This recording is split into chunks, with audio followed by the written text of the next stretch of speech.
Shalom, puji Tuhan, Tuhan memberkati kita semua umat Tuhan. Kiranya sukacita, damai sejahtera menjadi bagian kita dalam pertemuan ini, semua dalam keadaan yang sehat. Dan saat ini renungan kita diambil di dalam Matius pasal yang kelima ayat 3. Demikian ini firman Tuhan. Berbahagialah orang yang miskin di hadapan Allah, karena merekalah yang empunya kerajaan surga.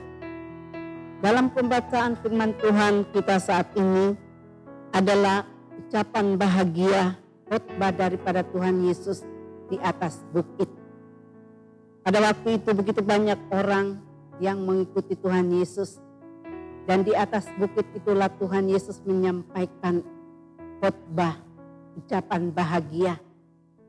Tentu ucapan bahagia yang disampaikan oleh Tuhan Yesus bagi banyak orang pada waktu itu berbeda dengan ucapan bahagia yang dinyatakan oleh banyak orang di tengah-tengah dunia ini.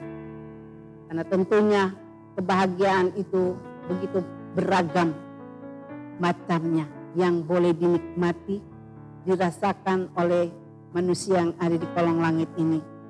Tapi kebahagiaan yang Tuhan sampaikan, beritahukan kepada banyak orang, bahkan kepada saudara dan saya, yaitu kebahagiaan bagaimana kita hidup di dalam Tuhan. Firman-Nya sudah kita baca, berbahagialah orang yang miskin di hadapan Tuhan. Artinya bahwa orang-orang yang senantiasa mau hidup sungguh-sungguh di hadapan Tuhan, dengan tidak membanggakan sesuatu apapun yang dia punya, yang dia miliki, kekayaan sekalipun tidak dia banggakan. Karena semua yang kita punya adalah milik Tuhan. Sesungguhnya kita semua adalah orang-orang yang tidak memiliki apapun. Saat kita lahir kita tidak membawa apa-apa. Saat kita pun kembali, itu pun kita tidak membawa apa-apa. Di hadapan Tuhan kita sesungguhnya tidak boleh menyombongkan, membanggakan diri dengan apapun yang kita punya. Karena kita sadar semua yang kita punya adalah milik Tuhan. Namun Tuhan sangat merindukan kehidupan umatnya yang benar-benar hidup sungguh di hadapan Tuhan. Hidup menurut kebenaran firman Tuhan. Hidup sesuai dengan aturan daripada firman Tuhan. Tidak selalu untuk mengejar akan harta dunia ini. Karena semua yang ada di muka bumi ini Tuhan sudah berikan untuk kita semua. Tidak perlu lagi kita terus bersusah payah untuk memilikinya. Karena semua yang ada itu hanyalah sementara. Yakobus pasal 2 ayat yang kelima dikatakan demikian, ini firman Tuhan. Dengarkanlah hai saudara-saudara yang kukasihi. Bukankah Allah memilih orang-orang yang dianggap miskin oleh dunia ini untuk menjadi kaya di dalam iman dan menjadi ahli waris kerajaan yang telah dijanjikannya kepada barang siapa yang mengasihi Dia. Inilah yang Tuhan inginkan dalam kehidupan ini. Walaupun dianggap oleh dunia ini kita adalah orang-orang yang tidak mempunyai apa-apa, tapi Tuhan memilih kehidupan kita untuk menjadikan kita kaya di dalam Tuhan. Katakan oleh firman Tuhan di sini, bukankah Allah memilih orang-orang yang miskin, dianggap oleh dunia ini orang miskin, tapi sesungguhnya kita mempunyai kekayaan. Kita menjadi ahli waris asalkan kita senantiasa hidup berkenan di hadapan Tuhan. Kita menjadi ahli-ahli waris kerajaan surga apabila kita selalu mengerti dan memahami apa yang menjadi kehendak Tuhan di dalam kehidupan ini. Kita punya kekayaan yang Tuhan berikan, yaitu kita punya iman. Kata Tuhan dalam firman-Nya bahwa Tuhan memberikan kekayaan untuk kita, yaitu iman yang teguh, yang kuat di hadapan Tuhan. miskin di hadapan Tuhan artinya kita tidak boleh sombong, tidak boleh membanggakan diri, tidak merasa bahwa kita lebih daripada yang lain, tapi kita selalu memiliki kerendahan hati di hadapan Tuhan. Kita boleh melihat orang miskin yang masuk di dalam kerajaan surga.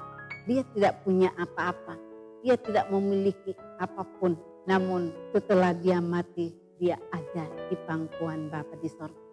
Kita punya contoh yang sangat jelas oleh kebenaran firman Tuhan. Contoh itu sudah Tuhan tuliskan di dalam Alkitab mengenai orang kaya dan Lazarus yang miskin. Kita boleh melihat apakah Lazarus punya segalanya? Tidak. Lazarus tidak punya apa-apa, tapi dia punya hati yang sungguh. Boleh dikatakan dia miskin dilihat oleh banyak orang bahwa dia begitu miskin, dia tidak punya apa-apa. Tapi di pemandangan Tuhan dia punya kekayaan. Karena dia punya kerendahan hati, dia tidak pernah sombong, dia hanya mengharapkan belas kasihan orang. Dan apa yang terjadi?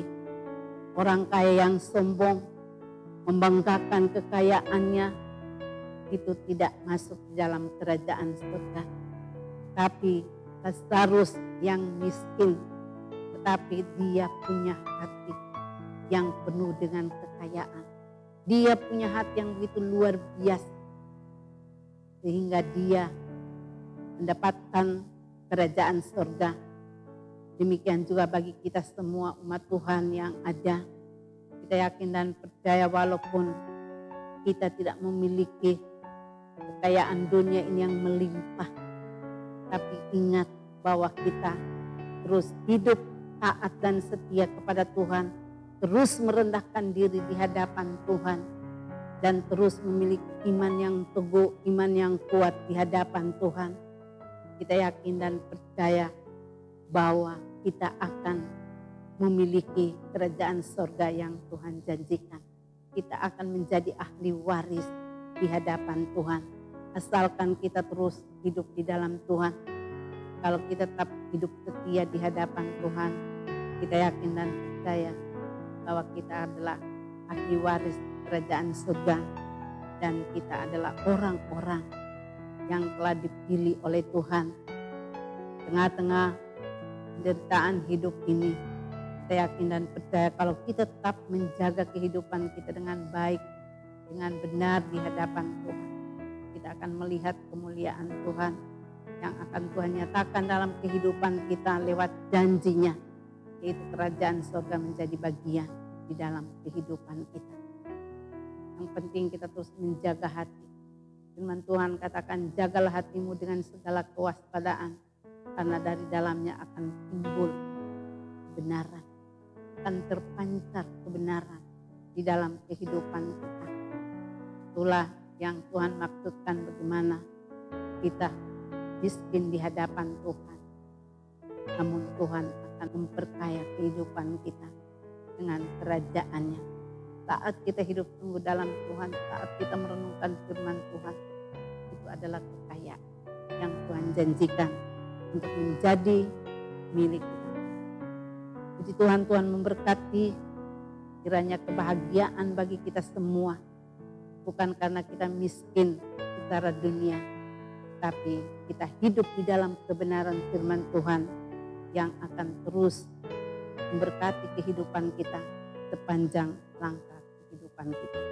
Tuhan Yesus memberkati, dan tiba saatnya kita akan masuk pada perjamuan kudus, di mana kita mengenang kembali bagaimana pengorbanan Tuhan Yesus bagi kehidupan saudara dan Dia telah berkorban di atas kayu salib dan telah menyelesaikannya di atas kayu salib, menjadikan kita adalah pewaris kerajaan surga, menjadikan kita untuk memiliki akan kerajaan surga.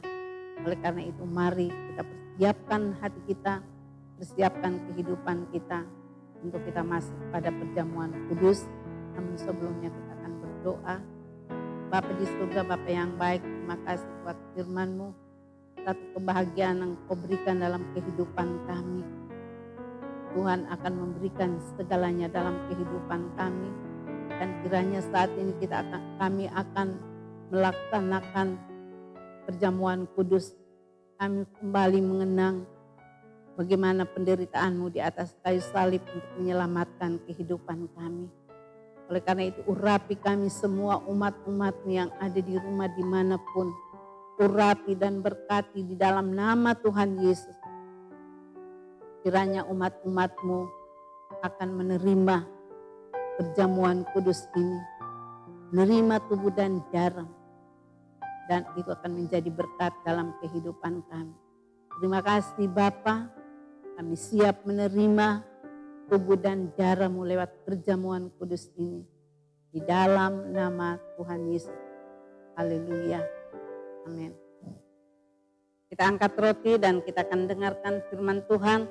Lalu ia mengambil roti, mengucap syukur, memecah-mecahkannya dan memberikannya kepada mereka, katanya, inilah tubuhku yang diserahkan bagi kamu. Berbuatlah ini menjadi peringatan akan aku. Kita makan di dalam nama Tuhan Yesus.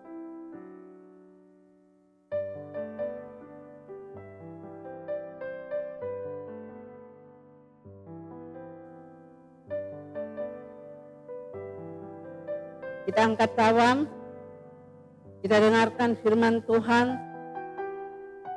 Demikian juga dibuatnya dengan cawan sesudah makan, ia berkata, cawan ini adalah perjanjian baru oleh darahku yang ditumpahkan bagi kamu.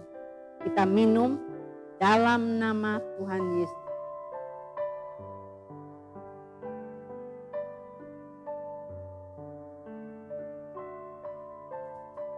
Tuhan memberkati kita semua dan marilah kita tunduk kepala, kita mau berdoa. Bapa di surga, Bapa yang baik, terpujilah nama-Mu Tuhan. Saat ini kami mengucap syukur dan terima kasih karena kami sudah melaksanakan perjamuan kudus, kami sudah mendengarkan firman Tuhan dan Tuhan telah memberkati kami semua umat-Mu. Dengan perjamuan ini kiranya kami terus mengingat akan pengorbanan-Mu di atas kayu salib. Dan ini akan terus menjadi satu kekuatan di dalam kehidupan kami. Dan Tuhan akan terus menyertai, memberkati kehidupan kami. Kekuatan, kesehatan menjadi bagian kehidupan kami. Segala bentuk sakit, penyakit, virus corona apapun bentuknya, mencoba datang mengganggu kesehatan kami. Kami tolak, kami usir, kami tengking di dalam nama Tuhan Yesus. Pulihkan dan sembuhkan kehidupan kami semua umat-Mu. Berkati tugas dan pekerjaan kami semua umat-umat-Mu. Demikian juga Tuhan memberkati akan setiap usaha dan pekerjaan yang kami kerjakan, lakukan dan usahakan di dalam nama Tuhan Yesus. Pelayanan-pelayanan yang kami kerjakan Tuhan memberkati. Apapun yang menjadi kebutuhan keperluan kami Tuhan juga menyiapkan. Yang tidak ada menjadi ada. Seluruh umat Tuhan dalam lawatan jamahan Tuhan. Tidak ada satu bagian dari kehidupan kami umat-Mu yang dapat diganggu oleh kuasa dunia ini, kuasa kegelapan. Karena kehidupan kami ada selalu dalam perlindungan Tuhan. 1x24 jam Tuhan menyertai, memberkati. Melindungi kami, menjauhkan kami dari segala hal apapun yang dirancangkan oleh dunia ini. Dan kehidupan kami senantiasa dipelihara, disertai oleh Tuhan. Terima kasih Tuhan, kami pun terus berdoa untuk bangsa dan negara kami. Kiranya Tuhan memberkati Pak Presiden Jokowi, Wakil dan juga semua para menteri yang bertugas Tuhan saat ini yang sedang menangani COVID-19. Tuhan juga memberkati negara kami ini Tuhan supaya tetap aman, tentram. Setiap kekacauan terjadi, mari Tuhan lawat jamah supaya mereka tidak melakukan, oh Tuhan, kegiatan-kegiatan yang dapat mendatangkan hal yang dapat merusak keberadaan bangsa ini, yang mengganggu ketentraman bangsa ini. Tapi kami terus berdoa setiap rancangan-rancangan jahat, orang-orang yang berniat jahat melakukan kejahatan bagi bangsa dan negara ini, kami gagalkan, batalkan rencana mereka. Dan biarlah yang terjadi adalah rencana Tuhan. Tuhan akan memulihkan keadaan bangsa bahkan dunia ini. Dan biarlah kehidupan kami senantiasa Tuhan punya kehidupan yang benar-benar sungguh di hadapan Tuhan. Terpuji namamu ya Tuhan Yesus, berkati juga daerah kami Kalimantan Tengah. Walaupun positif corona makin bertambah, tapi kami terus berdoa orang-orang disembuhkan semakin banyak di dalam nama Tuhan Yesus. Dan kami terus bermohon, berseru, memohon, meminta supaya virus ini Tuhan akan lenyap dari atas muka bumi ini.